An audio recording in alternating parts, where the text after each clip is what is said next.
Olá pessoal, sejam muito bem-vindos a mais um episódio do UroTalks, podcast oficial da Sociedade Brasileira de Urologia, Seção São Paulo. Eu sou Filemon Casafus, coordenador e moderador do podcast, e hoje falaremos sobre um tema que talvez seja um dos que mais mudou nos últimos anos dentro da urologia: o tratamento cirúrgico da hiperplasia prostática benigna. Se antes a gente falava basicamente de ITU, hoje temos um verdadeiro arsenal terapêutico: nucleação, vaporização, terapias minimamente invasivas, ablação, cirurgia robótica. E talvez o mais interessante e também o mais desafiador é que a decisão deixou de ser técnica e passou a ser estratégica. No último congresso da EAU 2026, que foi realizado em março, o nome de uma apresentação na sessão plenária chamou a atenção. Dizia assim: a cirurgia da próstata hoje pode ser entendida como remover, cozinhar ou comprimir. Ou seja, a gente não está mais escolhendo uma técnica. Estamos nos adaptando de acordo ao caso e ao desejo do paciente. E para discutir isso, hoje temos 4 convidados altamente qualificados e experientes sobre o tema que abordaremos. O primeiro convidado é o Dr. Bruno Santos Benigno, que tem graduação pela Universidade Federal do Pará, residência médica em urologia pelo Instituto de Urologia e Nefrologia de Rio Preto e fellowship em urologia e laparoscopia pelo AC Camargo. Bruno, muito obrigado por aceitar o convite e seja muito bem-vindo ao UroTalks. Filemon, é uma grande satisfação, muito obrigado pelo convite, obrigado à Sociedade Brasileira também pela oportunidade de estar aqui pela segunda vez e do lado aqui dos meus colegas que já nos encontramos em outras ocasiões e eu respeito bastante. Eu sei que vou aprender muito hoje aqui sobre hiperplasia benigna na próstata. Boa. E o nosso segundo convidado é o Dr. Oliver Rojas Claros, que tem graduação pela USP, residência em urologia pelo Hospital Albert Einstein e fellowship em cirurgia robótica e terapia focal pelo Instituto Montsouris de Paris. Oliver, obrigado pela presença, seja bem-vindo ao UroTalks. Boa noite, agradeço muito o convite, Dr. Filemon. É uma satisfação muito grande poder participar com essa equipe, esse time, que já participaram de alguma maneira da minha formação, não sei se eles lembram, mas eu estou muito feliz de poder colaborar e aprender junto com eles. E o terceiro convidado é o Dr. Alexandre Scaif, que tem graduação pela Unicamp, residência médica pela Unifesp, doutorado pela USP e fellowship em cirurgia robótica e laser no Hospital San Raffaele de Milão, Itália. Alexandre, é uma alegria receber o UroTalks, seja muito bem-vindo. Gostaria de agradecer ao Dr. Filemon, um grande amigo e parceiro. Gostaria de agradecer a SBU. A SBU está de parabéns em organizar um evento tão enriquecedor e para mim é uma felicidade estar com colegas também aí tão eminentes aí na área da hiperplasia prostática. Eu também estou aqui para aprender muito hoje e contribuir com o que for possível. Legal. E o quarto convidado é o Dr. Gustavo Xavier Ebaide, que tem graduação, residência médica e doutorado pela USP e atualmente é médico assistente da disciplina de urologia do Hospital das Clínicas da Faculdade de Medicina da USP. Gustavo, muito obrigado por aceitar o convite e seja bem-vindo ao UroTalks. Eu agradeço, Filemon, agradeço a SBU, eu acho que vai ser um bate-papo muito proveitoso. Muito obrigado. Então, vamos começar. Eu queria começar a nossa discussão com um caso clínico real. De um paciente de 67 anos de idade que acompanha comigo no consultório. Ele é hipertenso controlado, tem sintomas miccionais moderados, com tratamento combinado de tansurosina dutasterida, tem um IPSS de 12 e queixas de disfunção erétil e ejaculação retrógrada. O toque retal é benigno, tem um PSA total de 1,93, uma próstata de 78 gramas, com protrusão intravesical de 1 centímetro, e classificação PIRADS 2 na ressonância multiparamétrica da próstata. Vale ressaltar que ele está incomodado com o padrão miccional e principalmente com as queixas sexuais. Então, eu vou começar com o Gustavo e aí na sequência o Scaif, depois o Oliver e o Bruno respondem. Gustavo, o que você faria nesse caso? Qual seria a sua conduta? Bom, antes da gente determinar uma conduta, eu acho que a gente precisa entender um pouco a demanda do paciente, né? E às vezes a gente tem quadros muito parecidos, tanto de exames de imagem quanto de queixa, mas com interpretações diferentes, né? Então, assim, se o paciente quer uma conduta definitiva, absolutamente definitiva, ou pelo menos a médio e longo prazo, e não se importa muito com ejaculação retrógrada, ou a parte sexual é algo importante, mas não fundamental, eu optaria por alguns tipos de tratamento que são tratamentos um pouco mais definitivos ou mais resolutivos. Mas atualmente a gente tem uma demanda no consultório de pacientes que querem melhorar, mas que não querem ter tanto efeito colateral. Então, se nesse caso o paciente realmente quiser fazer algo além da medicação, porque ele já chegou no limite da medicação, e que não queira ter efeito colateral, como por exemplo ejaculação retrógrada, talvez uma opção de fazer algo menos invasivo, menos resolutivo, obviamente, não existe almoço de graça. Eu acho que o misto seria uma opção também. Perfeito. Skype, qual seria a sua conduta? Bom, primeiro eu queria saber, Filemon, daqui dos exames complementares, se teria uma urofluxometria livre. Uhum. Eu acho que, assim, para mim, dois exames que é que nem o estetoscópio e o martelinho, é o ultrassom e a urofluxometria, né, para hiperplasia. Ele tem uma urofluxometria livre, Skype, Hum, mostra um fluxo máximo de 10 ml por segundo, uhum. tem um volume urinado de 232 ml, a curva é achatada, prolongada e oscilante, então sugerindo realmente uma obstrução, tá? Tá. Então, é 10 ml por segundo o fluxo máximo dele.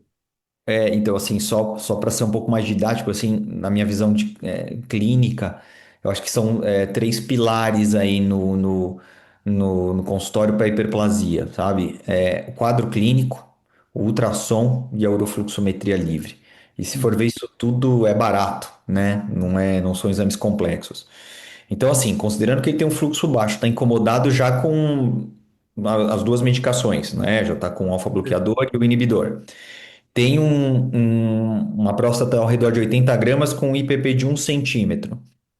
E aí eu acho que o Ebade foi muito feliz em dizer que a gente tem que entender o que o paciente quer, mas acima de tudo a gente tem que explicar que tem métodos que são minimamente invasivos, mas não resolutivos a longo prazo, e métodos resolutivos a longo prazo. Então, né, um paciente jovem, ele tem que entender que ele vai ter que escolher um tratamento e ele pode ser reoperado por esse determinado tratamento. Então, assim, eu tenho sempre a ideia de fazer um tratamento único, né? Eu costumo dizer, assim, que nem apêndice. Eu não queria operar o apêndice é uma vez só. Então, acho que a HPB, a minha visão é uma vez só. Então, você falar que o paciente vai ser submetido a uma cirurgia, gastar com um procedimento e saber que tem um risco dele ser submetido a um novo procedimento a médio prazo, eu não acho adequado. Então, esse paciente, eu indicaria uma terapia resolutiva, uma enucleação prostática. E aí, com relação à ejaculação, né? Essa é uma discussão que eu acho que daria um Urotalks, ou mais de um Urotalks, porque ela é muito ampla, né? Desde questões que envolvem realmente o desejo do paciente ejacular, há uma pressão, né, da indústria em colocar a ejaculação como um dos pilares do outcome, né, dos resultados do paciente. O que a gente vê no consultório, e assim, graças a Deus, eu opero pacientes que estão sintomáticos, muito sintomáticos, necessitando de cirurgia. E realmente, para esse paciente, a ejaculação é secundária, né? Porque a gente sabe que a ereção, a potência, o orgasmo, eles se mantêm. Então, para esse paciente, eu proporia uma enucleação completa. Se houvesse algum tipo de discussão a respeito da ejaculação, uma das coisas que eu tenho feito às vezes é enuclear só o lobo mediano, tá? Mas aí a gente vai entrar na discussão de ser um procedimento parcial e ter um risco a longo prazo de recidiva. Às vezes eu apresento isso como uma proposta, mas nesse caso a minha indicação seria enucleação. E, Oliver, o que você faria nesse caso? Eu concordo com o Gustavo, com o Alexandre, em relação a um alinhamento que tem que ser feito com o paciente. Então a gente tem que saber quais são as expectativas, né? Antigamente a gente não tinha muito para onde correr quando se fala em relação a essa parte de ejaculação. A gente tinha disponibilidade basicamente de duas técnicas, era RTU ou APTV. É, o urologista nem dava tanta importância para isso e o paciente também não. Mas agora, atualmente, a gente tem à disposição, felizmente, né, desde terapias mais radicais, mais agressivas, né, mais definitivas, como no caso da enucleação, e tem tratamentos menos invasivos, com resultados menos duradouros, a gente sabe disso, mas que podem responder aí algumas demandas dos pacientes. Então, eu precisaria ouvir, sentir desse paciente qual que é o principal desejo dele, né? Por exemplo, se eu tenho um paciente que ele quer ter a função ejaculatória, ele está com uma parceira, ele quer constituir uma prole, é uma coisa importante, né? E eu consigo, nesse caso, oferecer um MIST e dessa maneira atender essa demanda, né? Então, se eu estou pensando num paciente como esse, que é jovem, relativamente jovem, e que já tem aí alterações, provavelmente alterações anatômicas na bexiga, tem muitas queixas e que não respondeu aí a tratamento medicamentoso, um tratamento radical, quer dizer, mais definitivo seria ótimo, né? Então, eu ficaria engraçado isso, né? O mesmo paciente, mas a gente pode ficar dividido entre as opções, a gente mesmo como médico, porque agora o paciente tem essa possibilidade de escolher o que mais lhe atende, né?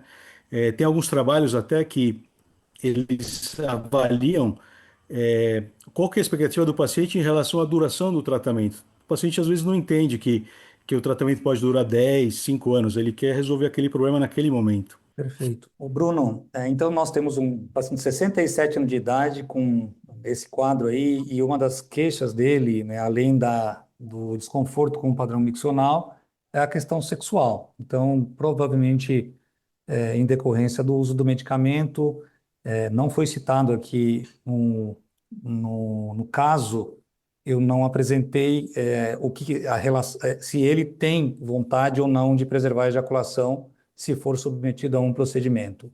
Como você abordaria esse paciente? O que você perguntaria? Os nossos colegas anteriores aqui já descreveram muito bem. Você seria inclinado a oferecer um MIST para ele, um paciente de 67 anos de idade, ele apenas tem hipertensão, uma hipertensão controlada. Você ofereceria já como primeira opção para ele o MIST, ou você já tentaria oferecer um procedimento mais definitivo? O que você faria? Bom, boa pergunta. Agora está mais fácil, todo mundo já deu sua visão, mas eu tenho uma abordagem que é a abordagem que é top-down, né? Primeiro, o que é necessário e o que o paciente quer. Então, o médico ele tem que seguir, a gente sempre seguia por isso, primo non nocere, né? Então, primeiro você não causa um dano. Então, a primeira pergunta que a gente tem que saber é: a bexiga desse paciente está sob um risco iminente? Então, quando você me apresenta um paciente com IPSS aqui moderado, já em uso de duas drogas, né? Estava tomando a dutasterida mais a tansulosina, o IPSS já para moderado. Fiquei na dúvida só sobre o resíduo pós-miccional, que não ficou claro se ele tinha um resíduo alto. Mas ele tem um Qmax, um Qmax baixo, provavelmente uma curva achatada e intermitente. Então, como o Skype bem pontuou, a urofluxo é o estetoscópio do urologista. Então, aqui tem alguns sinais vermelhos para mim. Paciente com resíduo pós-miccional alto, paciente com sintomas moderados a intensos, que já usa pelo menos duas drogas, com uma curva flat. A pergunta é: toda vez que eu vejo uma curva flat, ela pode ser por dois motivos. Ela pode ser por uma obstrução intensa, pelo lobo médio, pelo volume prostático, ou ela pode ter uma hipocontratilidade subjacente. Então aqui, esse é um caso que certamente é o caso que eu direcionaria para a urodinâmica. Partindo do princípio que ele tem uma bexiga forte, saudável, sem hipocontratilidade, não. Primeiro cenário: bexiga hipocontrátil, resíduo alto, paciente com predomínio de sintoma irritativo, eu não acho que esse paciente, a priori, é um paciente ideal para um MIST, né? O MIST é uma estratégia para tratamentos de doenças da próstata. Indiretamente, a gente pode ou não melhorar a bexiga, todos nós sabemos disso. Então, acho que na primeira camada de decisão, respondendo a sua pergunta, eu não retiraria o MIST da mesa inicialmente, mas uma curva flat, para mim, na urofluxo, bem feita, né? Ela é um sinal para fazer um estudo urodinâmico. E aí, sim, afastado essa possibilidade de uma hipocontratilidade, um resíduo menor, uma próstata limítrofe ali para um MIST, eu acho que o MIST, ele sim está na mesa, desde que o paciente entenda que isso é uma régua, que de um lado você tem o gold standard, como o Skype falou, durabilidade, one shot, resolve o problema, alta proteção vesical, e você provavelmente não vai falar mais nisso. Só que toda vez que você anda para essa curva do lado, você vai aumentar o seu custo, porque as terapias elas não são cobertas pelo convênio, então isso aqui é um drawback. Segundo, você vai aumentar o risco de ejaculação retrógrada absurdamente. E terceiro, você corre o risco, o paciente ainda corre o risco de encontrar ainda um colega, sem crítica, inclusive eu sou um colega numa curva de aprendizado, com a proctoria, mas um colega bem-orientado vai ter bons resultados, mas aqui tem um fator curva de aprendizado do cirurgião, que a gente não pode ignorar. Toda vez, só que ele faz um procedimento. Toda vez que ele anda para cá, perto do medicamento, ele vai encontrar os MISTs. Aqui ele tem mais probabilidade de preservação da ejaculação, ele tem uma possibilidade de procedimentos mais rápidos, ele tem, entre aspas, né, mais rápidos, o resumo demora um pouco mais, e ele vai estar diante a uma decisão de aumentar a probabilidade de ejaculação, mas sabendo que ele tem um risco maior de ser retratado no futuro. Então, você tem que colocar, e eu sempre coloco assim para o paciente, uma matriz de decisão. E a premissa principal inegociável é ter uma bexiga apta, saudável para você considerar um MIST. E para finalizar, pacientes que têm predomínio de sintomas irritativos, aquele paciente que tem muito lútis irritativos e pouco lútis obstrutivo, desconfia. Esse aí é o que vai dar trabalho, esse é o que vai ficar insatisfeito, esse que não tem margem para piorar do irritativo é o que vai se arrepender de fazer o MIST. Esse paciente, Bruno, tinha, para completar lá os dados dele, ele tinha um volume residual de 9 ml, né?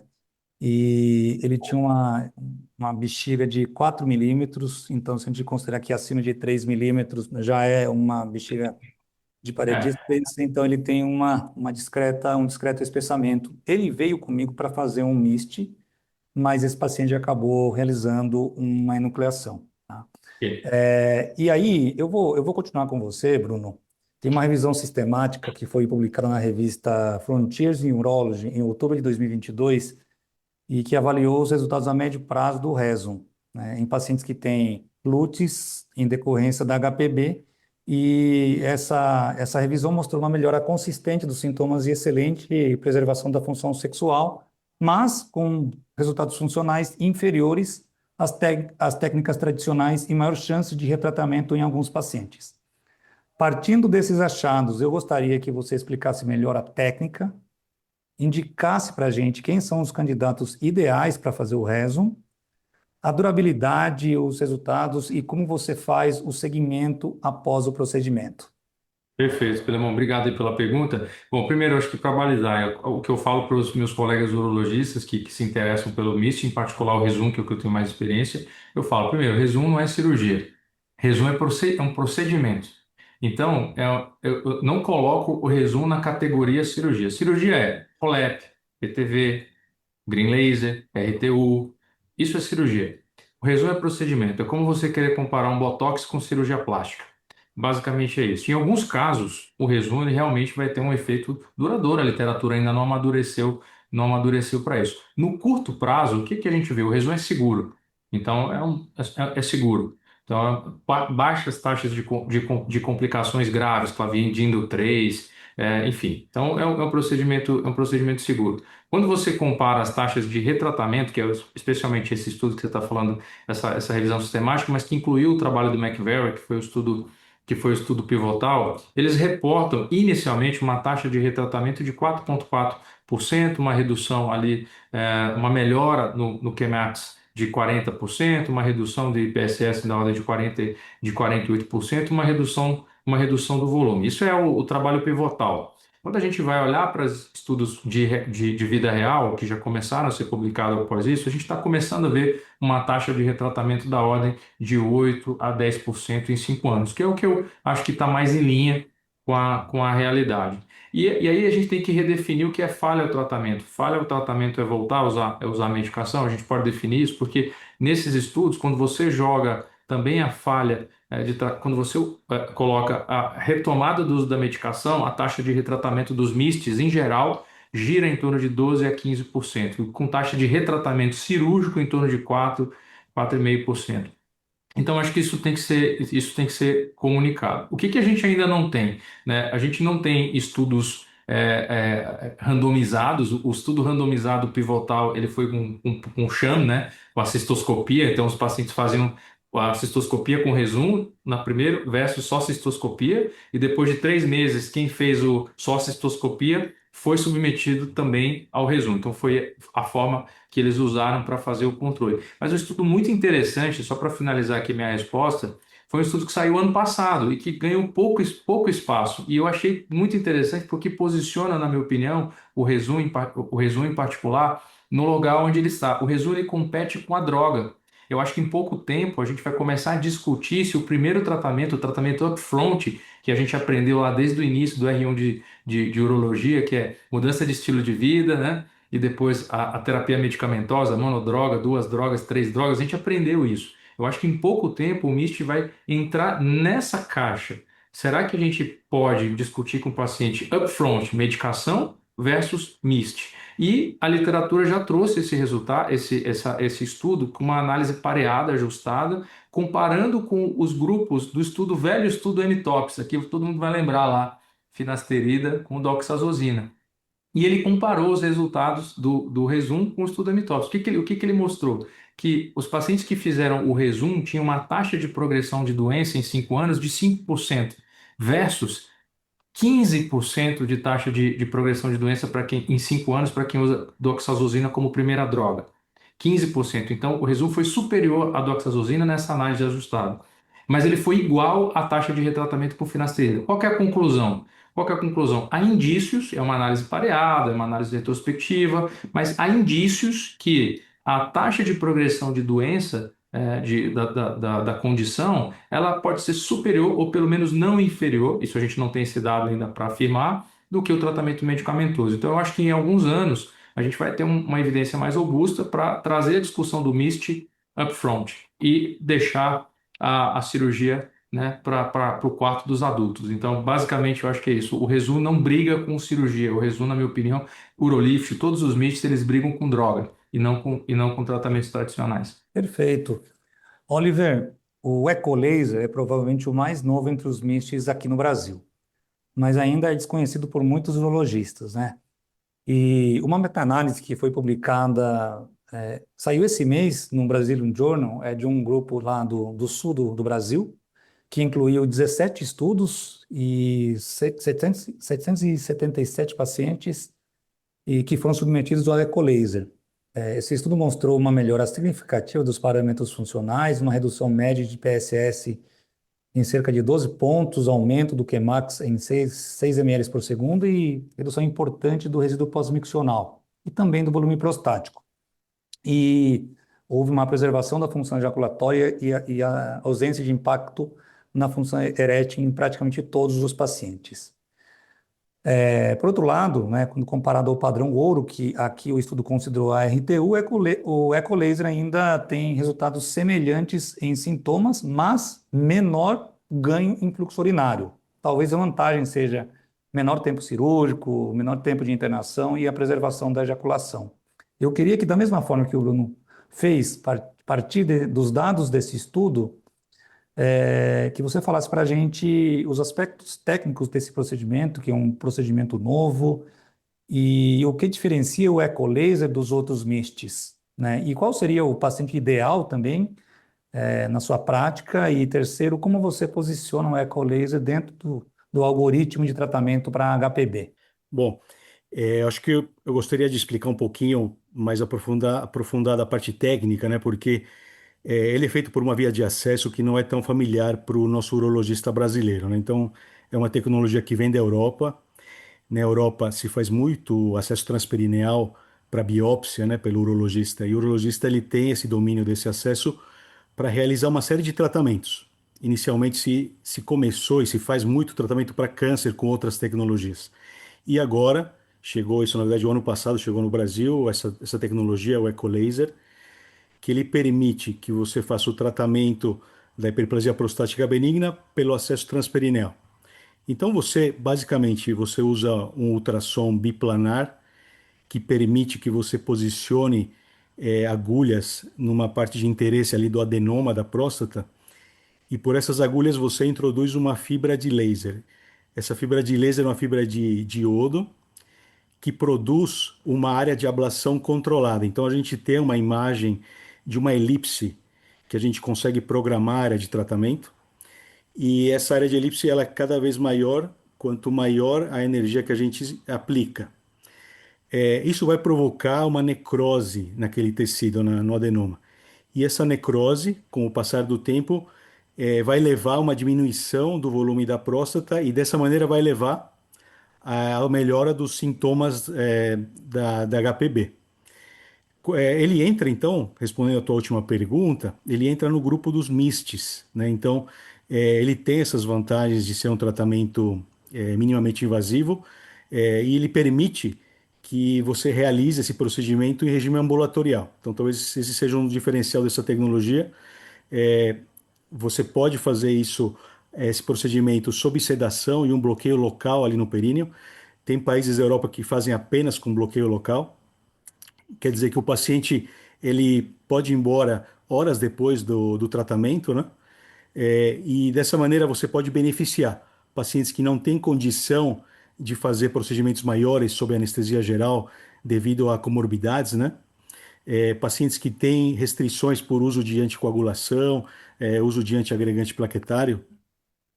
E como ele está no grupo dos MISHs, ele atende aquele grupo de pacientes que não deseja mais fazer o uso de medicamentos orais e que quer preservar a ejaculação, né, como os outros MISHs. Então, acredito que essas são as vantagens que a gente pode falar desse método. Outra vantagem, se a gente for extrapolar um pouquinho, falando em saúde pública, é que você consegue realizar esse procedimento em um curto tempo ele é rápido de ser realizado, né? Em torno de meia hora você realiza o procedimento e às vezes você consegue fazer grande número de pacientes, pensando, por exemplo, numa fila de pacientes de um hospital escola, né? A gente teve essa oportunidade de realizar 10 casos num período da manhã e da tarde num hospital no Rio de Janeiro. Então tem ainda esse tipo de comemorativo que não é muito falado, né? E que com o tempo a gente vai ter uma resposta em relação a custo-efetividade. Como desvantagem, é um procedimento ainda novo, né? Então ainda faltam estudos que comparem com as outras tecnologias. Ainda não temos aí um estudo de longa duração, mais do que 5 anos, que consiga mostrar a durabilidade do procedimento, assim como se tem do Rezum, né? Então, acho que talvez consegui responder um pouco aí de todas as perguntas. Com certeza. Skype e Gustavo, vocês indicariam essas terapias aos seus pacientes ou já partiriam direto para algo mais definitivo? Eu queria que o Skype começasse e depois o Gustavo responde a mesma pergunta. Na verdade, eu não realizo, né? Nem Rezum, nem Urolift, nem o Ecolaser. Os pacientes da minha clínica, eles já chegam realmente para uma segunda ou terceira opinião, ou como eu disse, pacientes já mais sintomáticos, com algum prejuízo vesical, com resíduo, muito pacientes com sonda vesical, né? Então, por princípio, a minha visão, né, com relação à cirurgia prostática é uma visão desobstrutiva, né? Eu acho que os métodos minimamente invasivos, e assim, eu acompanhei o início da embolização, né, quando ela já estava no HC, tendo protocolos, eu mesmo, inclusive, participei de artigos, como um dos primeiros procedimentos minimamente invasivos, e a gente tem, o que a gente vê é que a médio e longo prazo os resultados são diferentes do a curto prazo, né? Revisões de vida real, como disse o Bruno, né? Recentemente tem uma publicada no European Urology, que é a revista de maior impacto, não só em urologia, mas acho que em medicina que existe, e aí mostrando as taxas de reoperação, né, em 5 anos, com um Rezum de 14%, 14%, 15%, com o Urolift acho que era maior, inclusive ao redor de 15%, 16%, né, de reoperação em 5 anos. Aí eu fico pensando, e em 10? Quanto não vai ser em 10 anos, né? Então, as taxas de recuperação me preocupam. Os resultados imediatos também me preocupam, né? Quando eu penso num paciente que está muito sintomático ou em retenção urinária, por exemplo, eu quero dar imediatamente para aquele paciente um resultado completamente satisfatório, que ele saia da sonda com certeza, tá? Ou que ele melhore completamente várias medicações imediatamente. Então, embora, por exemplo, as enucleações, no caso, o que eu tenho experiência é HoLEP, é a laser, os resultados, a, a, a, a invasividade, ela, eu diria que é minimamente invasivo, né? Veja bem, a gente faz um procedimento de 1 hora com máscara laríngea. Eu dou alta no dia seguinte. Eu não dou alta no mesmo dia, mas tem colegas até no Brasil dando alta no mesmo dia sem sonda, né? Não é minha ideia, eu não acho que isso seja muito racional em pacientes privados, como muitos de nós temos aqui, né? Privados que têm nosso WhatsApp, às vezes longe de um pronto-socorro, ou que pagam um pacote particular e tem que reinternar por retenção. Então, assim, a maioria dos meus pacientes ficam para o dia seguinte, o que não dá 24 horas internado. E esse paciente, já na primeira semana, ele vai ter uma mudança de fluxo de 300, 400%, né? Então, eu me importo com esses resultados imediatos. Me incomoda às vezes você não ter controle sobre os resultados. É isso que talvez nos MISTs ainda me pegue um pouco. Talvez isso vá mudar, mas é o controle. Realmente eu garanto uma melhora significativa do fluxo, do IPSS, do resíduo a curto prazo também, né? Os procedimentos de ablação perineal, qual é o controle que se tem sobre isso? O que você sabe de controle que você vai necrosar e diminuir aquele lobo mediano? Com Reson, quando tem lobo mediano muito grande, eu já ouvi de colegas que não se deve fazer no lobo mediano porque tem válvula, tem a questão da sonda também, mais 1 semana, e os resultados eles só vão ser vistos depois de 3 meses. Então, quando o paciente chega muito sintomático para mim, eu quero dar uma resposta imediata para ele e a longo prazo também, tá? Então, assim, a minha visão, ela é mais pragmática nesse sentido. Eu acho que tem os nichos dos minimamente invasivos, seja embolização, urolift, Reson ou as ablações perineais, para o paciente realmente que não tem condição cirúrgica, para o paciente que realmente está sintomático, aí como o Bruno falou, não tem nenhum prejuízo vesical, não tem resíduo elevado, a anatomia da próstata é favorável e que ele tem realmente uma grande preocupação com a ejaculação. Mas aqui eu também gostaria de fazer um parêntese com relação à ejaculação. Nenhum MIST garante a ejaculação, né? A gente sabe disso também. Nenhum deles é 100%. A gente sabe que tem alguns estudos mostrando taxas até já superiores às iniciais de ejaculação retrógrada. Lembrando sempre, assim, eu acho que uma coisa que é importante citar nos estudos é que a gente sempre tem que analisar um estudo com relação aos conflitos de interesse, né? Então, métodos como a PTV ao robô, a PTV aberta, a RTU ou o ROLEP são técnicas cirúrgicas que não tem nenhuma empresa por trás, nenhuma, embora tenham, né? Se você for ver, tem assim, a Intuitive faz robô, realmente, a Richard Wolf, Storrs fazem instrumentais de enucleação, laser, mas você pode utilizar o equipamento que você quiser para fazer enucleação, né? Então, assim, então essas técnicas, elas não têm um conflito de interesse no estudo. A gente sabe que os estudos, que as técnicas dos MISTs, a maioria dos estudos tem conflitos de interesse, porque ou é patrocinada pela empresa, ou os autores recebem, né, FIIs, recebem pagamentos, e a gente sabe até que existem casos de ghostwriters. Então, assim, a gente tem que tomar muito cuidado com esses estudos, por isso que eu valorizo muito os estudos de vida real. Mas eu ainda acredito que os MISTs tenham esse papel nesses dois nichos, no paciente que não tem condições e no paciente que realmente a preocupação é mais a ejaculação do que propriamente os sintomas urinários. Então, nessa equação, eu prefiro ir pelo caminho, pela derivada de fazer a enucleação pensando não só a longo prazo, porque muita gente fala, é mais duradoura, mas eu preciso de resultados bons imediatos, né? Eu preciso tirar o paciente dessa condição que ele está imediatamente. Gustavo, qual é a sua experiência e a sua impressão em relação aos MISTs? Bom, a minha opinião vai muito de encontro com a do Skype, mas antes de falar da minha opinião, eu gostaria só de abrir um parênteses. Eu acho que em todas as especialidades, mas principalmente na nossa, a gente tem que ter conhecimento de todas as técnicas, né? Exato. Hoje, os pacientes eles têm acesso à informação internet, hoje inteligência artificial, e muitos chegam para a gente já com ideia do que quer fazer. Obviamente que isso quase nunca se concretiza, porque a gente vai avaliar o caso do paciente e muitas vezes acaba não sendo a melhor opção.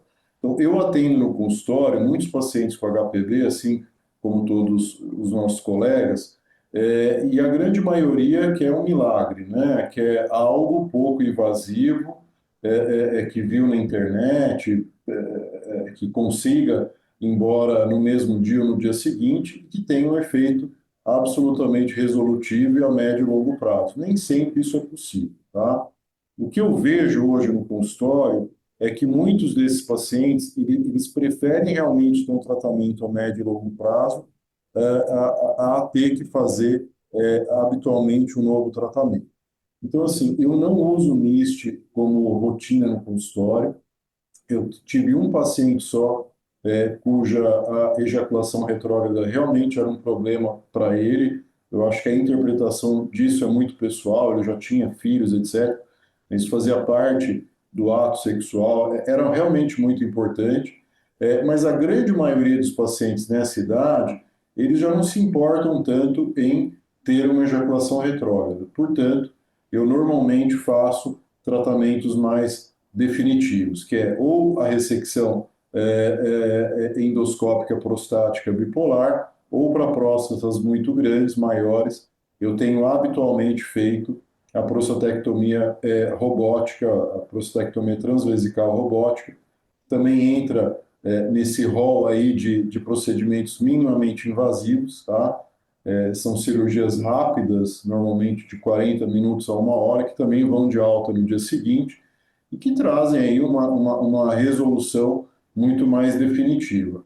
Só que eu acho importante a gente saber da existência dos MISTs, saber como que eles funcionam, inclusive para a gente poder argumentar com esses pacientes, né?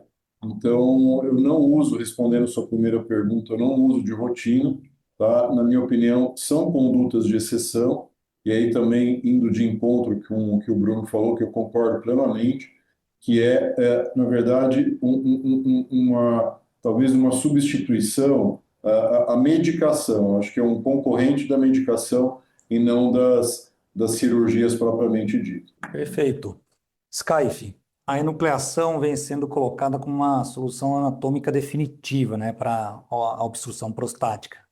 Mas, na minha opinião, e eu fiz o primeiro caso com você, tem 4 anos, a curva de aprendizado ainda é a principal barreira.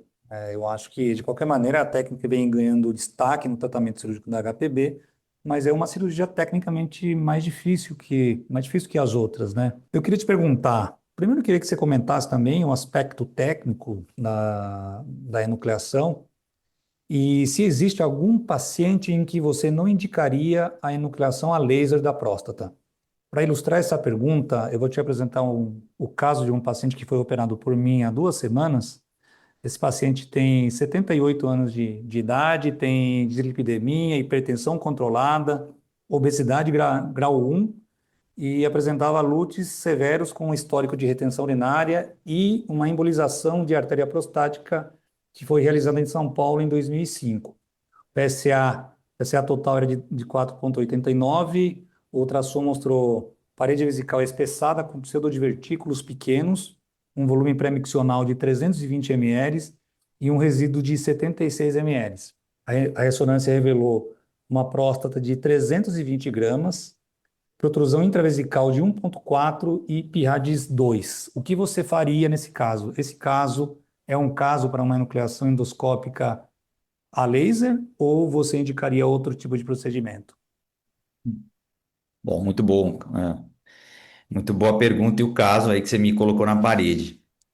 Então, assim, com relação primeiramente à parte técnica do Rolep, vamos lá. Eu acho que o Rolep tem uma curva de aprendizado maior, é uma técnica difícil, tá?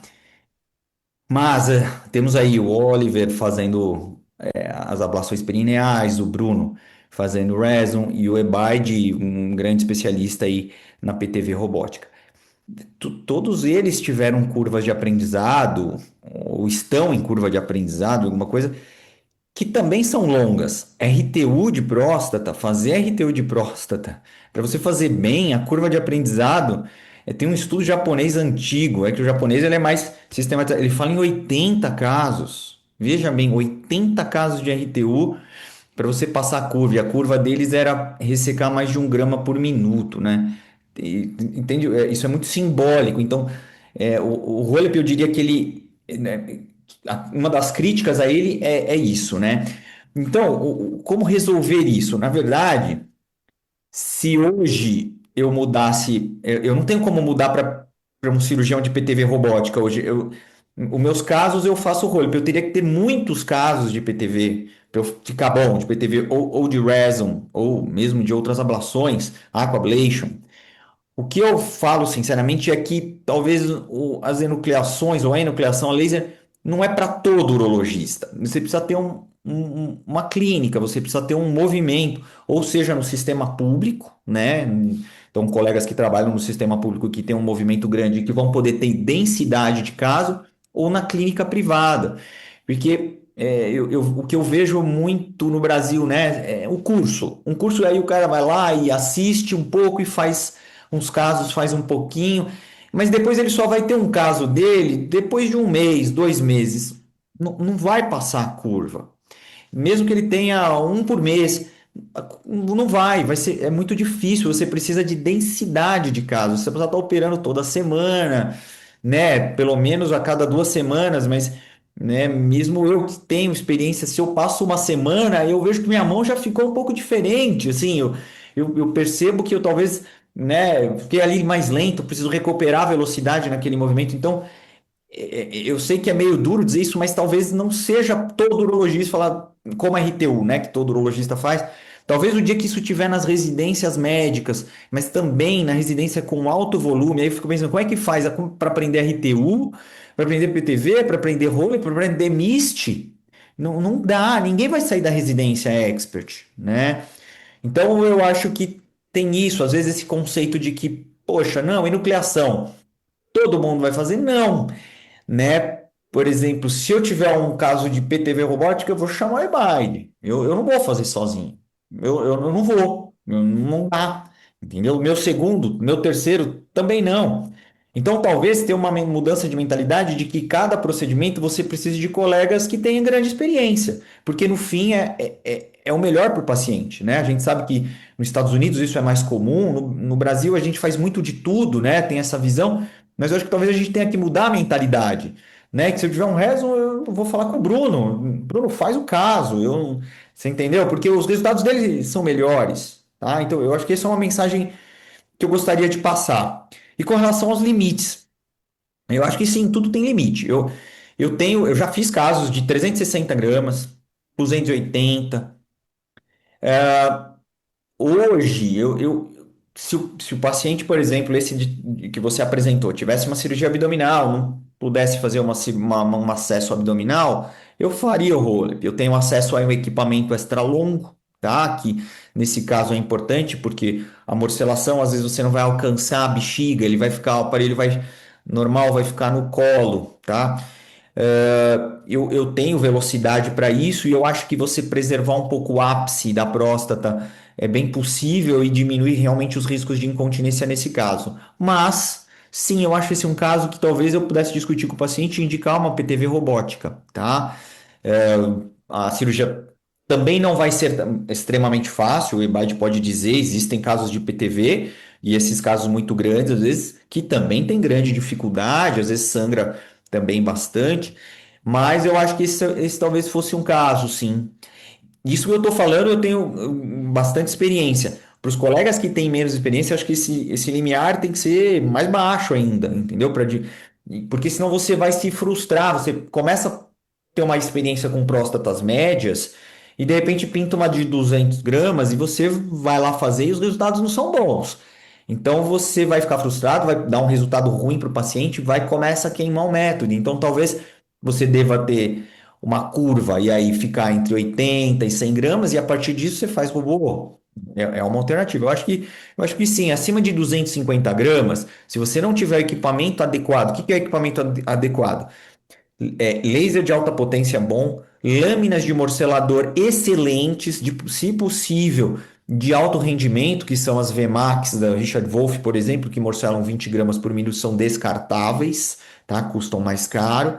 Instrumental, às vezes, precisa de extra longo, principalmente se a próstata for longa. Se você tiver isso e bastante experiência, não vejo problema. Eu faço casos de 250 a 300 gramas. Mas eu acho que aí estaria o limite. Eu acho que acima de 250 a PTV robótica, na minha visão hoje, eu até discuto isso com o paciente. Alexandre, eu queria aproveitar a sua experiência com enucleação e queria te perguntar em relação à fonte de laser. Tanto faz ter um Thulium Fiber ou um Romium Laser? Para mim, não. Para mim, o Romium Laser é o meu Fusca. É o meu Fusca e minha Ferrari. O Romium, eu sei que existem diversos lasers e muitos colegas pelo Brasil fazendo com Thulium Fiber, com o Tulio, outros lasers aí que estão surgindo. Mas o Romium, ele tem uma característica que nenhum deles conseguiu atingir, que é o pico de pulso alto. E o pico de pulso, ele é o que dá velocidade na cirurgia, ele é o pneumoperitônio da enucleação, ele é o gás. É ele que você joga no espaço que existe para fazer a dissecção. Então é ele que me dá velocidade, é ele que me ajuda a encontrar o plano quando está difícil. E isso os outros lasers não dão, embora outros lasers como o Thulium Fiber e o Thulium tenham até umas propriedades hemostáticas que eu acho superiores até o Romium, essa característica dele de ter a bolha, de explodir a bolha com um pico de pulso incomparável, que torna ele uma ferramenta que é insubstituível até hoje, né? Se você for olhar os grandes cirurgiões de roller no mundo aí, Fernando Sancha, o Scofone, sei lá, Amy Cramp aqui nos Estados Unidos, todos usam Romium, né? Por quê? Eles têm alto volume, eles vão operar vários casos, velocidade, resultados. Por que eles não estão com outras tecnologias, entendeu? Até hoje, porque todas essas tecnologias passaram por eles, caiu na mão deles muito antes de chegar para nós. Por que eles escolheram essa? Eu testei todas também, eu tive experiência com Thulium Fiber, com Túlio, então assim, e eu continuo firme no Romium e não troco e não troco por nada, é que nem o Da Vinci, é muito difícil fazer alguma coisa que seja melhor, assim, né? Já tá bom, não precisa de mais nada. Oi, Bind, parece que esse caso aqui é para cirurgia robótica, né? Para PDV robótica. O que você faria? Não, eu concordo. Eu acho que a gente tem que saber a hora também de indicar outros procedimentos, né? Bom, na minha opinião, esse caso especificamente que você falou, de uma próstata de 320 gramas, eu que faço por robô, obviamente, indicaria essa via de acesso, essa técnica. Quanto maior a próstata, obviamente, mais difícil o procedimento. Não é uma dificuldade proporcional, então não é muito mais difícil, mas acaba sendo um pouco mais difícil. Tem algumas alterações anatômicas que contam para mim muito mais do que o tamanho ou o peso da próstata. Então, próstatas muito alongadas são mais difíceis que as próstatas mais bojudas. Próstata que não tem lobo mediano é mais difícil, por incrível que pareça. Você não tem onde pegar no início do procedimento para achar aquele plano inicial, que é um plano posterior, tá? A PTV robótica, eu consigo fazer para qualquer tamanho de próstata, desde próstatas pequenas, médias e grandes. Obviamente, eu não indico a PTV robótica única e exclusivamente, quando só tem próstata, para próstatas menores do que 80 gramas, mas daria para fazer. Eu acho que menor que 40 gramas ficaria difícil. Eu já fiz em próstatas muito pequenas, quando tinha procedimentos associados, e realmente próstatas menores do que 40 gramas acaba ficando muito mais difícil, né? Eu uso uma técnica que eu areto o fundo da bexiga, né? Então, eu caio dentro da cavidade abdominal e a bexiga ela já inicialmente visualizável. Eu faço uma incisão longitudinal, então eu não faço uma dissecção no espaço pré-vesical. Por isso que as próstatas muito alongadas, elas são um pouco mais difíceis da gente conseguir ter acesso ao ápice prostático, cortar ali próximo do vero montano, tá? Perfeito. Você tem alguns casos em que, vamos supor que essa próstata fosse menor, né? Se fosse viável, né? Se fosse mais viável fazer por enucleação também, através de uma enucleação.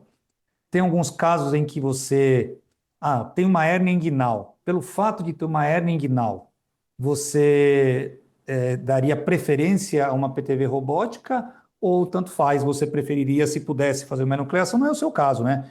Mas você acha que em alguns casos a PTV robótica tem vantagem visível em relação à enucleação para corrigir outros problemas, outras alterações, como pseudodivertículo, uma hérnia inguinal? Bom, ótima pergunta. Veja, eu costumo indicar PTV robótica primeiro pelo tamanho da próstata. Então, próstatas grandes, eu acabo fazendo a PTV robótica, como eu disse anteriormente. É uma cirurgia também minimamente invasiva, os pacientes vão de alta no dia seguinte, eu deixo com a sonda só 3 dias, enfim. Agora, tirando o tamanho da próstata, que é algo muito mais corriqueiro de indicação, eu indico sim para próstatas menores do que 80 gramas que tenham procedimentos associados, tá? Eu acho que é super legítimo, por exemplo, uma próstata de 60 gramas, alguém fazer uma ressecção transuretral bipolar ou um Holep, uma enucleação endoscópica, e depois fazer a correção da hérnia inguinal, por exemplo, por laparoscopia ou por via aberta. Na minha opinião, você agrega muito mais tempo de cirurgia, muito mais morbidade, porque você vai usar duas vias de acesso diferentes. Eu habitualmente faço pela mesma via de acesso. Então, hérnia inguinal unilateral, hérnia inguinal bilateral, cálculo vesical muito grande, mesmo a gente tendo aí os lasers de alta potência, ou vertículo vesical com indicação cirúrgica, que a gente tem divertículos sem indicação cirúrgica, que aí não entra nesse caso, que aí você pode fazer por uma via endoscópica, que não tem indicação cirúrgica, então você não vai mexer. Então eu faço habitualmente. E qual que é o limite de tamanho, né? Como eu disse anteriormente, já fiz PTV para próstata de 70, de 60, de 50, de 40, que era um caso de 40 gramas com hérnia inguinal bilateral, uma próstata completamente obstrutiva, tá? Então, quanto menor a próstata, mais difícil fica. Nunca fiz com 30 gramas e não faria, tá? Obviamente que se for com 30 gramas, comprovadamente 30 gramas, você pode fazer uma incisão prostática, etc. E aí você corrige ou o divertículo ou a hérnia por uma via aberta ou laparoscópica da sua preferência. Mas para próstatas acima de 40 gramas, eu não tenho dúvida que para mim é realmente melhor. Filemon, deixa eu fazer um comentário. Pode falar. Pegando um gancho aí do EBAID, e talvez aí o Bruno e o Oliver até também possam comentar. Eu acho que uma questão fundamental, além de tudo que a gente já está falando, né, quadro clínico, etc., é a anatomia da próstata, né? Então, tudo que o EBAID falou que é difícil na robótica, para mim é o mais fácil no Holep e vice-versa, né? O Holep, as enucleações, o Holep em si, é um pouco mais difícil quando a próstata é larga. Ela é maior laterolateral, porque você vai ter que tomar mais cuidado com a inclinação do aparelho para chegar nos limites laterais dela. Por outro lado, um lobo mediano, quando às vezes alguns colegas me ligam e falam, olha, eu tenho um caso para fazer, mas olha, infelizmente o lobo mediano é enorme. Eu falo, não, esse lobo está enucleado. Tudo que eu quero é um lobo mediano enorme, porque muitas vezes o que sobra dentro da loja é menor até, então a enucleação é muito rápida, né? Então eu acho que essa questão anatômica, eu sei que no Reson existem algumas especificidades também, aí algumas particularidades com relação a isso, então a anatomia também eu acho que é uma coisa que deve sempre entrar em consideração aí nas indicações. Eu concordo com você. Vai lá, Pode falar, Bruno, pode falar. Não, eu concordo plenamente. Uma regra que eu sempre uso é o tempo de aparelho na uretra, né? Então todo mundo concorda que um aparelho na uretra por mais de 2 horas, não interessa o que você está fazendo lá dentro, é muito tempo. Então isso está diretamente ligado ao tamanho da próstata versus curva de aprendizado do cirurgião. Um cirurgião que estou começando minha curva de aprendizado em Holep. vou começar uma próstata de 80 gramas, certamente eu vou gastar mais do que uma hora para fazer, mas ainda dentro do limite razoável de 1 hora e meia, 2 horas para concluir o caso, sem prejuízo para o paciente. Para o Skype, 80 gramas vai fazer com uma mão em 20 minutos e conversando, olhando para o lado, assim, tranquilo, no reflexo. Então, acho que é muito o cirurgião entender em que momento da curva ele está. E, claro, uma próstata de 300 gramas, 250 gramas, vai ser difícil até para um ultra expert nichado como o Skype. Então, acho que esse é o ponto que o urologista que está ouvindo isso aqui, porque a gente está falando aqui no podcast da Sociedade Brasileira de Urologia, né? Então, no final das contas, dizer para o colega, olha, não quebra essas regras. Não quebra essas regras, não fica com o aparelho dentro da uretra do paciente por 3 horas tentando enuclear uma próstata. Se você ainda não chegou nesse expertise, muda a via de acesso, faz a robótica, ou então chama alguém que tem mais experiência para te ajudar. Outra coisa, se eu concordo com o Ebaide, o paciente tem uma hérnia volumosa, sintomática, ou então pequena, mas sintomática, ou seja, esse paciente já tem comprado uma cirurgia, um acesso abdominal laparoscópico, está na conta já. Então, eu acho que a via laparoscópica, aí pode ser laparoscópica pura ou robótica, ela tem que ser priorizada. Aí, claro, você vai questionar se a próstata é muito pequena, mas próstatas acima de 80 gramas, eu acho que você tem que aproveitar para tratar em conjunto. Em relação ao reso, eu olho muito mais para a bexiga e muito menos para a próstata. Já fiz reso em pacientes com próstatas maiores de 80 gramas, mas para pacientes sondados, pacientes idosos, que o objetivo era ficar livre da sonda. E tem literatura que mostra que 80% desses pacientes ficam livre de sondas. Então, eu acho que depende do que você quer entregar. Se você tem um paciente com próstata de 90 gramas, 100 gramas e acha que o MIST vai te entregar um resultado incrível, provavelmente não. Provavelmente não, em termos de desobstrução. Então, eu acho que esse olhar é interessante ver os colegas, mas a gente não pode passar a mensagem para o colega urologista que está começando a curva, e eu me incluo nisso, na curva de enucleação, que é todo caso, né? Até a curva de aprendizado da robótica mesmo, né? Porque a próstata é de 120, vai ser tranquilo por robótica.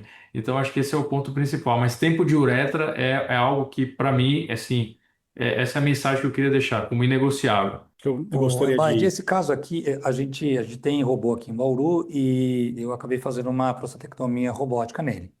E deu tudo certo a cirurgia. Esse paciente tinha uma próstata longa, assim como vocês descreveram, e ele tinha uma hipertrofia principalmente anterior.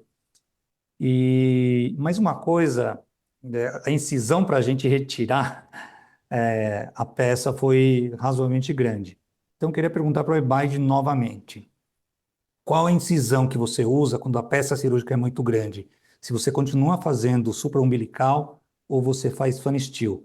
E aí, uma outra pergunta, você que está em hospital escola, se vocês continuam fazendo ainda prostatectomia aberta, PTV ou milling no HC? Bom, boa pergunta. Veja, não faz muito sentido a gente fazer uma cirurgia minimamente invasiva e depois fazer uma incisão grande, eu concordo com você.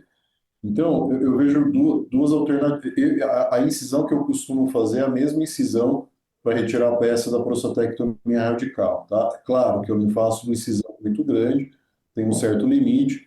Às vezes eu corto os dois lobos, enfim, para poder facilitar a retirada.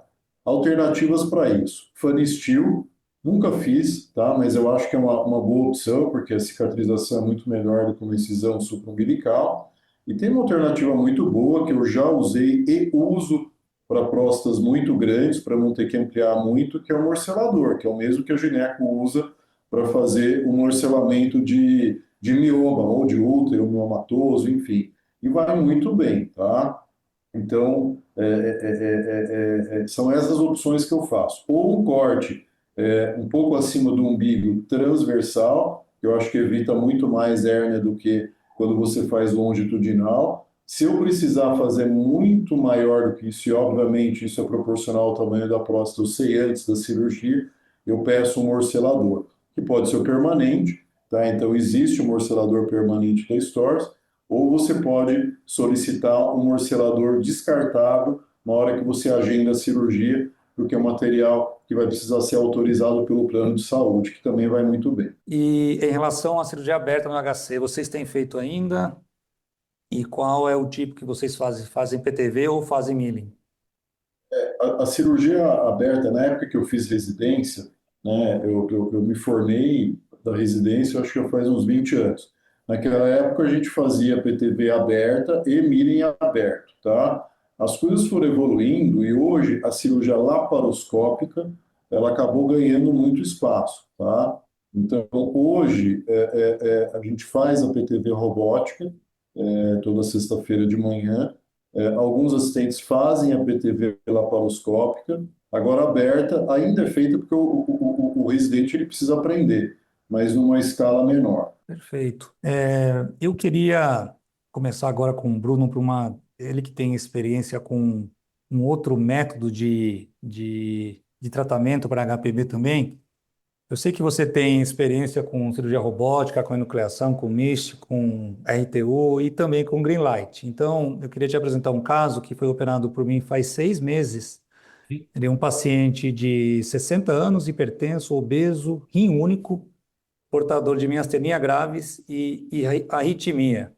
Ele estava tomando rivaroxabana e que, de acordo ao cardiologista assistente, não podia suspender. Tinha lútis severos, com pouca resposta ao tratamento combinado e estava incomodado com a micção. No toque retal não havia alterações que sugerissem malignidade, tinha um PSA de 2,59, uma próstata de 87 gramas, uma protrusão intravesical de 1,1 centímetro, um volume pré-miccional de 250 ml, um resíduo de 130 ml no ultrassom e um espessamento de parede vesical de 4 milímetros. Esse caso você julga como adequado para fazer uma fotovaporização com green light? O que você acha desse caso? Nasceu para isso. Esse aí nasceu para isso, né? Eu só não gravei o tamanho da próstata, foi 70 que você falou? 87 gramas. 87 gramas, um paciente de 60 anos com múltiplas comorbidades. Bom, a fotovaporização, ela ganhou espaço exatamente nesse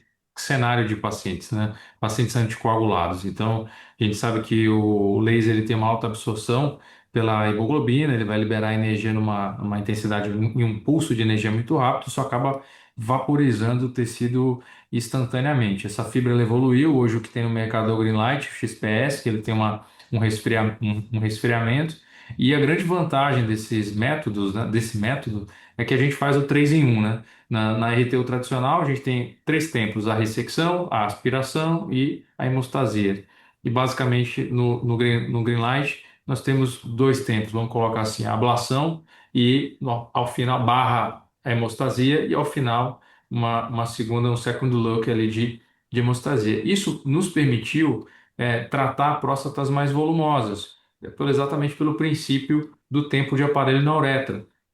Quando a gente fazia RTU tradicional, você tinha que colocar no cálculo o tempo de ressecção, o tempo de Ehrlich e mais o tempo de cauterização. Então, às vezes, se você estava tratando uma próstata de 80, 90 gramas e um cirurgião ainda não tão experiente em RTU, ele ia passar um tempo grande com o aparelho. O Greenlight ele encurta isso. E como ele encurtou esse tempo, essas etapas, eu diria, ele compactou as etapas, ele acabou nos permitindo tratar próstatas maiores. Então, a minha resposta direta para você é sim, esse paciente está dentro de uma faixa de ablação com green laser. Eu acho que o grande mote do green laser na minha opinião, são dois. A curva de aprendizado, assim, é uma cirurgia que se você já faz uma boa RTU de próstata, e digo mais, o próprio Rolep me ajudou muito no meu green. Porque no green, antes eu começava do colo, só um parênteses aqui, antes eu sempre vinha do colo, como eu aprendi, né? Fazer o colo, fazer as calhas e tudo mais, e até lá embaixo, tudo. Hoje não, eu começo o green como se eu estivesse fazendo um rolep ali. Então eu já começo o green fazendo o Y do rolep, já acho a profundidade do plano ali, que é a cápsula, e eu já sei que dali para cima, e muitas das vezes eu venho de baixo para cima no green laser. Então o rolep influenciou também a minha técnica do green. RTU monopolar e bipolar eu já não faço há alguns anos, então hoje a minha técnica de ressecção é o green laser padrão. A vantagem é que cobertura pelos planos de saúde, então isso é uma vantagem para acesso aos pacientes. É uma técnica super indicada para essas situações, como você colocou, paciente idoso com múltiplas comorbidades e em uso de anticoagulantes, né? Vivi uma situação há um ano e meio atrás, um paciente que infartou, e paciente jovem infartou, e durante o atendimento do infarto ele já tinha lútis severo, fez uma retenção urinária, 2 testes miccionais não conseguiu, bexiga, uma hipocontratilidade severa. E não queria ficar fazendo autocateterismo, não podia parar anticoagulante, a gente levou para o centro cirúrgico, passou uma máscara e fez um green. Conseguimos, nesse caso anedótico aí, deixá-lo livre da sonda, um resíduo alto, o fluxo não foi bom, mas aí por conta de uma doença da bexiga também. Então, minha resposta é sim, nesse caso. E situação excepcionalíssima para esse caso, a gente poderia até considerar um resumo, uma vez que é o mesmo princípio, né? A gente não precisa parar anticoagulante para fazer resumo, tá? Perfeito. E caminhando já para a parte final do podcast, eu queria que vocês, cada um, falasse rapidamente de algumas complicações que vocês tiveram e como vocês gerenciaram o problema. Eu vou começar com o Oliver, principalmente porque o ecolaser é um procedimento novo, a gente sabe muito pouco ainda, e um dos receios é ter uma complicação que a gente não saiba manejar no pós-operatório. Você já teve alguma complicação que conseguiu, você deve ter resolvido com certeza, mas eu queria saber se como foi o caso, se já aconteceu com você com o ecolaser. Bom, em vista que, né, esse nosso podcast tem o público aí de urologistas novos e os urologistas que querem se atualizar e se atualizam, né? É uma ferramenta muito útil. Acho que eu gostaria de complementar um pouquinho do que foi falado, né? Aproveitar esse último caso aí que foi comentado pelo Bruno, que felizmente, né, a nossa especialidade ela permite, a gente sempre tem à nossa mão avanços tecnológicos que muitas vezes auxiliam os nossos pacientes, né? E felizmente, na nossa especialidade, a gente é guiado, na maior parte das vezes, pela medicina baseada em evidências. Isso eu acho que é uma qualidade da urologia. Então, esse caso que foi explicado do Bruno, né? Paciente anticoagulado, que não pode suspender com anticoagulação, é um exemplo de que a gente tem que ter na nossa mão um armamentário para essas situações. Acho que não tem como a gente, né, não faz sentido a gente falar que o MIST, por exemplo, é uma terapia padrão. Lógico que não. A enucleação, a PTV robótica, essas são as cirurgias padrão, resolutivas. Mas vão aparecer pacientes com esse perfil que você precisa saber tratar ou encaminhar para alguém, né, para resolver. Então, aproveitando esse gancho, do mesmo jeito que você pode tratar um paciente anticoagulado com Reson, você pode fazer também com um tratamento com ecolaser. E eu gostaria de aproveitar isso para reforçar que essa via de acesso é uma via bem segura, né? Você consegue ter o controle em tempo real do que você está fazendo, né? Você vê a ação da ablação na próstata de maneira que você consegue fazer um planejamento de toda a área que você quer tratar e você consegue fugir das áreas que você não quer tratar. Você quer proteger o reto, quer proteger o colo vesical, por exemplo. Então, é feito com uma agulha super fina e você pode fazer em pacientes anticoagulados, com certeza. Já fizemos. Agora, falando em complicações, a única complicação quer dizer, são poucas as complicações, né? Tivemos casos de infecção urinária, sem febre. Não tive nenhuma outra complicação mais grave. Aqui no Brasil, a gente começou aí com a proctoria dos casos, temos 53 casos realizados, e não tivemos nenhuma complicação grave, do mesmo jeito que se mostra na literatura, né? Então, com o tempo, os trabalhos vão dando essa segurança. Respondendo um pouco aí a pergunta do Alexandre, como que a gente monitora isso? Então, tem tanto os fatores objetivos como subjetivos, né? A gente fala em resíduo pós-miccional, urofluxometria, os questionários de IPSS, todos esses dados são documentados na literatura e, felizmente, com achados positivos, né? Então, isso é uma coisa que a gente tem que levar em consideração. O MISH hoje é considerado um procedimento seguro e com resultados positivos, né? É por isso que ele é adotado, né? Então, na minha maneira de ver, a gente tem que ter esse armamentário à nossa disposição, porque essas vias de acesso vieram para ficar, na minha maneira de pensar, né?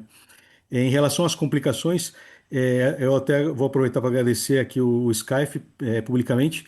Quando estava começando minha curva de laparoscopia, era preceptor, acabei fazendo uma PTV laparoscópica lá no Hospital Escola e acabei fazendo uma lesão iatrogênica no reto, né? Tive a surpresa no dia seguinte de ter sangramento pelo reto.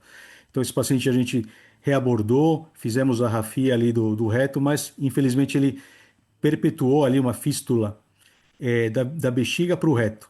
E o Scarfe, ele me ajudou, ele foi operar comigo, ele não me conhecia, eu não, eu conhecia ele, lógico, e a gente fez um York Mason, acho que ele vai lembrar, e isso foi uma ajuda muito grande, eu valorizo muito, o paciente ficou ótimo, ele me salvou a vida aí naquela ocasião. Perfeito. Cirurgia muito boa. Skype, Olha, você, foi top lá aquela cirurgia, uma das melhores.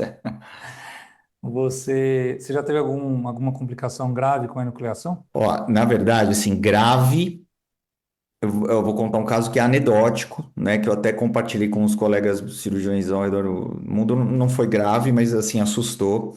E eu acho que é importante para qualquer colega que faz cirurgia endoscópica, tá? Foi um paciente com uma próstata de 40 gramas, que eu fiz uma enucleação prostática e morcelação em 23 minutos. O que que acontece? Esse paciente, logo que terminou a cirurgia, o abdômen distendeu. 23 minutos. Eu não entendi o que estava acontecendo, eu diminui a irrigação, diminui a pressão e, e não tinha ultrassom onde eu estava. E aí o que eu fiz imediatamente foi uma cistoscopia, mas não dava para ver nada, não vi nenhuma lesão. E o paciente estava bem, só que com o abdômen super distendido. O anestesista optou por não estubar naquele momento. Eu peguei o vídeo da cirurgia naquele momento, sentei no computador e na hora eu olhei, eram 23 minutos. Eu corri os 23 minutos e eu falei assim: eu morcelei a bexiga, é uma coisa, ou eu perfurei a cápsula de alguma forma e eu não vi, e não tinha nada, absolutamente nada. E aí, como eu não tinha ultrassom, eu passei uma ótica. Eu puncionei. Na verdade, eu fiz uma punção aberta ali, passei uma ótica e esse paciente tinha líquido que do retroperitônio ele transudou para o intraperitoneal. Ele não tinha nada, nenhuma lesão intraperitoneal. E depois revendo tudo, né, fazendo aí o médico do dia seguinte, ele era um paciente extremamente magro, que não tinha gordura retroperitoneal. E provavelmente a pressão, em algum momento da cirurgia, não sei, uma capa, e não tinha nenhuma lesão visível em nada, não tinha na bexiga. Ah, eu joguei azul de metileno, não passava nada na bexiga, e aí transudou um pouco de azul de metileno ali pela região das vesículas seminais. Então, provavelmente na cápsula, em alguma região ali, ficou mais fina, mas não tinha uma lesão visível, mas ficou mais fina, uma próstata de 40 gramas. E aí, esse paciente eu aspirei todo esse líquido e pus um dreno e ele ficou ótimo. E depois eu fui compartilhar esse caso com o Gomes Santia, né, que é uma pessoa que eu discuto muito, a gente tem até publicações junto, a gente faz pesquisa junto. Eu já tive com ele muitas vezes e ele falou que teve alguns casos. E ele falou assim para mim: tome cuidado com os pacientes muito magros, porque esses pacientes, o líquido retroperitoneal, ele transsuda para o abdômen e aí distende o abdômen, sobe todo o retroperitônio e distende o abdômen. Esse foi um caso anedótico interessante de contar. Claro que como proctor pelo Brasil eu já vi de tudo, né? Morcelação de bexiga, morcelação da loja prostática, eu já vi de tudo. Por isso que depois de passar tantos perrengues aí pelo Brasil, com treinamento, hoje eu tenho um sistema que é muito seguro, assim, para, por exemplo, se for ensinar alguém, né? Quem já fez cirurgia comigo sabe que eu sou completamente obsessivo com esses métodos de segurança para evitar complicações, que eu acho que assim, na enucleação, a principal complicação é uma perfuração de bexiga, tá? Perfurações da cápsula, pequenas, com exceção desse caso que eu contei, anedótico, que hoje, sei lá, eu nunca tive um caso assim, foi único. Perfurações pequenas não muda nada, tá? Perfurações maiores, eu já, numa curva de aprendizado de um colega na região Nordeste, eu não lembro exatamente onde, ele fez uma perfuração embaixo da bexiga. Eu cheguei um pouco atrasado com o voo, ele já estava operando e foi uma lesão grande. E que aquele caso ali eu pedi para ficar de sonda, deixei a sonda uma semana, tá? E as perfurações de bexiga sempre, eu já vi várias em vários lugares. Sempre que intraperitoneal tem que abordar e abordar imediatamente. Isso é uma coisa, é uma mensagem importante aí que eu sei que enucleação é uma febre no Brasil e nas curvas aí pelo Brasil afora. Se houver uma suspeita de perfuração de bexiga e que ela seja intraperitoneal, não fica, nem pensa duas vezes, como eu já vi muitas vezes, passa uma sonda, vamos passar uma sonda grossa, fazer uma cistostomia, faça laparotomia, esvazia a cavidade, rafia a bexiga. É isso aí, se eu puder dar. Perfeito. Oi, Baide, você já teve alguma complicação com a cirurgia robótica? Tratando tratando HPB, né? Sim, sim. Eu vou falar de três pontos que eu acho importante. Teve um paciente que eu operei, uma cirurgia super tranquila, super lisa, o paciente evoluiu muito bem no pós-operatório, veio no retorno, enfim. E depois de um mês, ele estava em Campos do Jordão, me mandou uma mensagem no final de semana que estava com muita dor abdominal, enfim. Obviamente que eu não pensei em nada relacionado à cirurgia, porque já fazia um mês, ele estava com zero hematura, urinando com jato forte, enfim. Aí ele foi no pronto atendimento de lá, e logo ele veio para São Paulo, porque ele preferia ficar aqui. Bom, aí chegando no pronto atendimento, a gente foi examinar, foi fazer uma tomografia, o que que ele tinha? Uma microfístula da bexiga para dentro do abdômen. Tá? Depois, revendo, obviamente que eu operei ele, fiz uma laparoscopia, na sutura longitudinal, aqui na parte superior, tinha tido uma microdeiscência, e obviamente que a gente testa isso no final da cirurgia. Então, a conclusão que eu cheguei é que esse fio foi absorvido antes da hora, tá? Então, que fio que eu uso, né? Primeiras cirurgias Vicryl não uso, porque o Vicryl, na hora que você está dando ponto, ele acaba arrebentando. Passei a usar o Caprofil, que ele tem um tempo de absorção maior que o Vicryl, e depois deste caso, que deve fazer aí uns 8 meses, eu passei a usar o PDS, porque ele é muito parecido com o Caprofil, mas ele tem uma absorção muito mais lenta, que demora aí ao redor de 3 meses, né? Então, assim, é um caso fortuito, que fez uma mudança de conduta, de tipo de fio, tá? Uma outra coisa que eu queria falar, para evitar, nunca tive, mas para evitar, por exemplo, sangramento na loja prostática pós-PTV. Eu sou absolutamente neurótico. No final, na hora que eu termino de nuclear, antes de fazer a anastomose do colo vesical com a uretra, eu faço uma sutura contínua circunferencial e deixo a loja prostática fora do circuito aí da via excretora, eu faço uma hemostasia absoluta, tá? Não pode ter uma hemácia sangrando. Eu faço hemostasia com bipolar, com detalhe. Eu uso o fenestrado bipolar na mão esquerda, não uso o Mellera, que a gente usa na prostatectomia radical. Então, eu uso um Prograsper, o fenestrado bipolar e uma tesoura. Então, no final da cirurgia com a tesoura e com o fenestrado bipolar, eu faço uma hemostasia absolutamente rigorosa. Tá? Na hora que eu vou fazer a sutura... e se tiver algum sangramento que não surtiu efeito com a hemostasia com o bipolar, eu acabo dando ponto.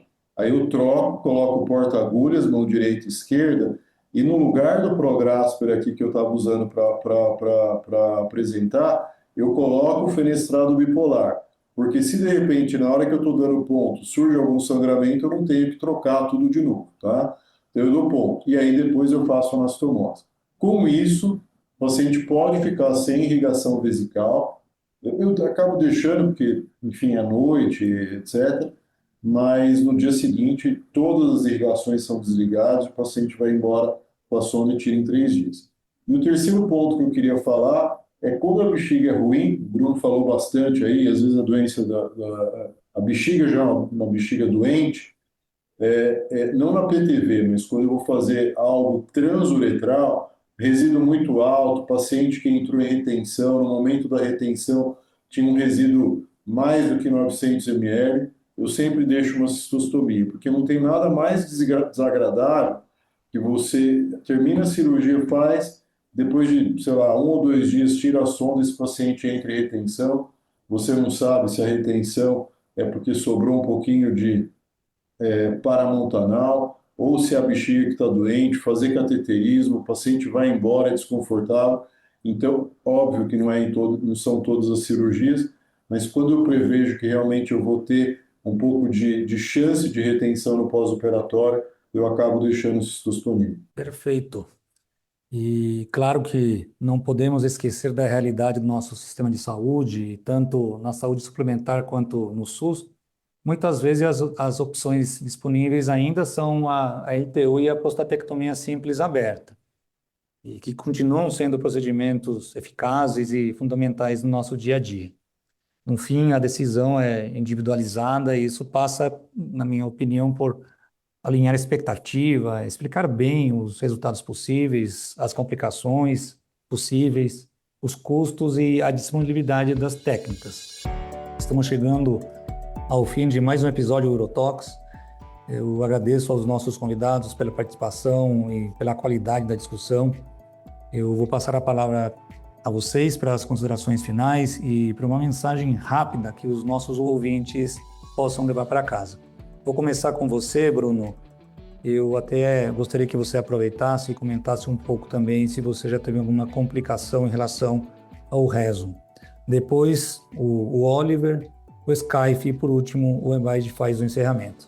Obrigado mais uma vez, Filemon. Obrigado aos meus colegas aqui. Como eu já imaginava, aprendi muito aqui nesse episódio. E sim, Filemon, já tive 3 complicações, grau 3, tive que reoperar pacientes com resu. Estou com 116 casos agora, entre casos próprios e casos proctorados, e 3 casos meus eu tive que levar tardiamente para evacuar coágulos dentro da bexiga. 2 pacientes, 2 para evacuação de coágulos e um outro porque eu imaginei que fosse uma sinéquia que tinha formado. Então, me chamou a atenção esse sangramento tardio, 3 meses de pós-operatório de resum, caso absolutamente normal, paciente bem, e me manda aquela famosa foto no celular ali com o vaso sanitário cheio de sangue. Não era coágulo antigo, era uma hematúria franca. Então, levei o paciente para o centro cirúrgico, a loja prostática estava repleta de coágulos, a bexiga repleta de coágulos, e tive sangramento nos 2 casos, sangramento do colo, das arterinhas ali 5 a 7. Os 2 a 5 horas caprichosamente. Então, evacuei, passei o hélice e vida que segue. O terceiro caso, que foi uma reoperação, foi um paciente que desde o D0 ele não melhorou, ele ficou igual, exatamente igual. Eu fui, e com 3 meses de cirurgia, de procedimento, o paciente continuava com sintomas, falou, olha, não é infecção urinária, uma leucocitura estéril, e o jato não subia, não melhorava. Eu falei, não, tem alguma coisa errada. Entrei, tem até o vídeo, se puder depois de alguma forma compartilhar com vocês, mas caprichosamente, o lobo direito foi completamente absorvido, o adenoma direito, mas o lobo esquerdo praticamente é como se nada tivesse ocorrido. Eu fui revisar a cirurgia, o procedimento, e não tinha havido vazamento de bolha durante a aplicação. Então é um caso que na hora eu fiz a ressecção, ressequei o lobo que não tinha sido absorvido, então foi um caso curioso. E as complicações do dia a dia de todo urologista que faz tratamento para hiperplasia benigna, né? Infecção urinária, disúria, às vezes você tem que deixar o paciente com anticolinérgico por mais tempo, alguns pacientes são mais sintomáticos, uso de corticoide, eu costumo usar por 3 a 5 dias se o paciente não for diabético. Então, as complicações aí corriqueiras do dia a dia de um consultório urológico, mas complicações mesmo graves de ter que levar o paciente para o centro cirúrgico foram essas 3. E a minha mensagem final para o colega urologista que tá nos ouvindo, eu acho que nós urologistas, por natureza, somos uma especialidade de curiosos, de desbravadores, de pessoas com cabeça aberta. A urologia, ela, desde que eu comecei a respirar a urologia, todo bloco aí, de cada 2, 3 anos, tem uma novidade, tem uma coisa diferente para aprender, tem um ponto de vista. Então, a minha fala para o colega estude, comece a desenvolver a sua curva de aprendizado dentro da sua realidade e sempre coloque na frente o que o paciente está te procurando, mas não abra mão do que o paciente, em nome do que o paciente quer, para o que o paciente realmente precisa. Então, coloque sempre na frente o que o paciente precisa. E, às vezes, ele quer fazer uma técnica, mas a técnica não é a técnica mais indicada para ele. Então, siga os princípios aí que aprendemos na faculdade. Oliver. Novamente, muito obrigado pela oportunidade de poder dividir essa mesa com colegas que são referência e que eu admiro, né? E como mensagem, gostaria de encorajar os urologistas a conhecer a via transperineal, a ter formação nessa via de acesso, né? Que ela já é padrão ouro no diagnóstico quando a gente fala em biópsia de próstata, né? e já permite agora o tratamento de patologias da próstata. Isso por diversos tipos de energia, seja laser, crioablação, eletroporação. Então, esse tipo de tecnologias já são feitas há muito tempo fora aqui do Brasil, principalmente na Europa. Demoram para chegar no nosso país, mas quando chegam, já chegam aí com estudos que comprovam os benefícios que podem trazer para as patologias da próstata, né? Quando a gente fala em HPB e até em neoplasia de próstata. Muito obrigado. Sky? Queria agradecer aí o Filemon, a SBU e os colegas por esse incrível podcast. Achei realmente muito interessante, muito produtivo, aprendi muito aqui. E muito legal esses casos que você coloca, que eu acho que dá uma visão diferente, né? Se eu puder deixar uma mensagem num podcast de tecnologias e técnicas cirúrgicas para o público aí da SBU Brasil, às vezes muito residentes, que eu acho que assim, tratar a doença benigna é diferente de câncer, tá? E isso tem que estar na perspectiva. As margens para complicações, os limiares de complicações numa doença maligna, né, que põe em risco a vida do paciente, elas são maiores. As doenças benignas, elas não toleram complicações maiores. O paciente não tolera, ele está tratando uma doença que não causaria, né, a morte dele, por exemplo. Então, temos sempre que pensar muito isso, e as complicações a gente tem que ter o mínimo possível, né, nas doenças benignas. Eu acho que isso tem que ser colocado, e por isso que é muito importante operar pacientes sintomáticos, operar pacientes que realmente, né, precisam de cirurgias. Eu recebo no meu consultório praticamente toda semana, pacientes com próstatas de 100, 150 gramas sem nenhum sintoma, sem nenhum. Ou oligossintomáticos, sem resíduo. E esses pacientes, simplesmente eu digo, siga em frente, siga a vida. Qualquer dia a gente conversa quando você piorar, né? Então eu acho que essa é uma mensagem. A gente, às vezes, no furor de tecnologias, curva de aprendizado, a gente acaba querendo operar muito e às vezes não presta atenção um pouco nisso, né? E aí depois a vida vai te ensinar com complicações de pacientes que não estavam tão mal e passam a ficar mal. Então, assim, é muito importante colocar isso em perspectiva, operar pacientes que realmente precisam. Essa é a minha mensagem na doença benigna. Gustavo? Bom, eu queria agradecer aí o convite. Eu acho que foi um bate-papo muito importante, né? Deu para a gente discutir muitos assuntos aí relacionados à hiperplasia prostática benigna. E se tem uma mensagem que eu gostaria de deixar aí para todos, é que a gente não precisa aprender todas as técnicas que tem no mercado, porque as técnicas elas surgem realmente numa velocidade muito grande. O que a gente precisa saber é fazer, operar todos os tipos de pacientes, todos os tamanhos de próstata, etc. Então, se eu conseguir, no meu rol de aprendizado, conseguir suprir todas as cirurgias, eu estou feliz, tá? Então não dá para falar, olha, eu só vou fazer, só sei fazer próstatas pequenas e as grandes eu não sei fazer, enfim. Então hoje, o que eu tenho no meu arsenal cirúrgico, eu consigo contemplar desde próstatas de 20 gramas até de 500 gramas. Eu acho que essa que é a mensagem. Eu não preciso fazer todas as técnicas, mas eu tenho que ter realmente habilidade para tratar todos os tipos de pacientes. E assim finalizamos mais um episódio do Urotox, o podcast oficial da SBU São Paulo. Todas as edições estão disponíveis no site www.sbu-sp.org.br e também nas principais plataformas de streaming. Nos vemos no próximo episódio. Até lá!